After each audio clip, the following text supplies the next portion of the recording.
Having trouble with your 5G network not working on your iPhone after a recent update? That can definitely be frustrating, especially if you depend on 5G for fast internet. The issue could be related to network settings, software glitches, or even the update itself. But don't worry, I've got some simple solutions to help you get your 5G connection back up and running. Let's dive right in. Solution 1.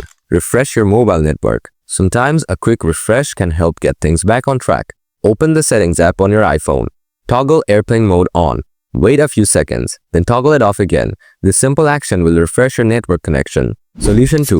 Reinsert your SIM card. Taking out and reinserting your SIM card can often solve network problems. First, power off your iPhone. Use a SIM ejector tool or a paper clip to pop out the SIM card tray. Remove the SIM card, wait for a few seconds, then reinsert it. Turn your iPhone back on and check to see if 5G is working. Solution 3. Enable 5G for voice and data.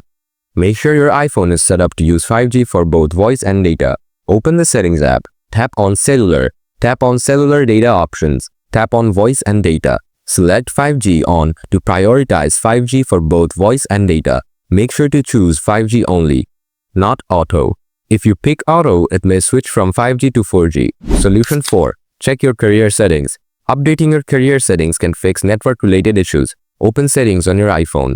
Tap on General. Tap on About. If there's an update available, you'll see a prompt to update your career settings. Solution 5. Reset network settings. Resetting your network settings is a great way to troubleshoot connectivity problems. Open the Settings app on your iPhone. Scroll down and tap on General. Scroll down again, tap on Transfer or Reset iPhone, then select Reset.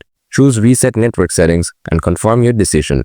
Just a heads up, this will erase all your saved Wi-Fi password. By following these steps, you should be able to resolve the issue of your 5G not working after the recent update. I hope this guide helped you out. If it did, don't forget to subscribe for more troubleshooting tips and stay tuned for the next video. See you soon.